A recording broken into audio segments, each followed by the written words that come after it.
एक सास और बहू थी। बहू के कोई संतान नहीं थी। एक दिन सास और बहू अपनी पड़ोसन के घर गईं। तब उन्होंने देखा कि पड़ोसन के घर नीमड़ी माता की पूजा हो रही है। तब सास ने अपनी पड़ोसन से पूछा कि नीमड़ी माता की पूजा करने से क्या होता है। पड़ोसन ने कहा कि नीमड़ी माता की पूजा और व्रत के दिन नीमड़ी माता की कहानी सुनने से मनुष्य की सभी इच्छाएं पूरी होती हैं। तब सास ने कहा कि यदि मेरी बहू गर्भवती हो जाएगी तो मैं नीमड़ी माता को सवा सेर का पिंड चढ़ाऊंगी और भादुड़ी तीज का व्रत करूंगी। कुछ दिनों के बाद बहू गर्भवती हो गई। तब उसकी सास ने कहा कि यदि मेरी बहू के लड़का हो जाए तो मैं 5.25 सेर का पिंडा चढ़ाऊंगी। तब उसकी बहू ने एक सुंदर बालक को जन्म दिया।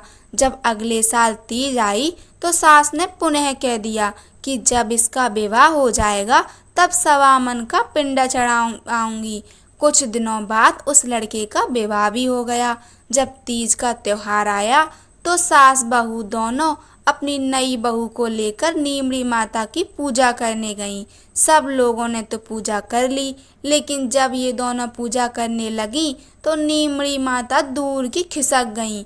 यह जितना पास जाती नीमड़ी माता उतनी ही दूर खिसक जाती। जब नीमड़ी माता ने उनकी पूजा स्वीकार नहीं की तब कुछ औरतों ने उनसे कहा कि आपने नीमड़ी माता को कुछ चढ़ाने के लिए बोला है क्या। तब सास ने कहा कि हाँ, बोला तो था। तब उन औरतों ने कहा कि पहले बोली हुई इच्छा पूरी करो, तब ही नीमड़ी माता पूजा स्वीकार करेंगी। तब सास और बहू ने घर जाकर 1.25 मन का पिंडा बनाया और गाजे बाजे के साथ गीत गाते हुए नीमड़ी माता की पूजा की। नीमड़ी माता की कहानी सुनी। हे नीमड़ी माता, जैसे बहू को पुत्र दिया और कृपा की, वैसी कृपा सभी पर करना। नीमड़ी माता की कहानी कहने वाले को, नीमड़ी माता की कहानी सुनने वाले को और पूरे परिवार को सुख संपत्ति देना। कहानी अच्छी लगी हो तो लाइक कीजिए, चैनल को सब्सक्राइब कीजिए।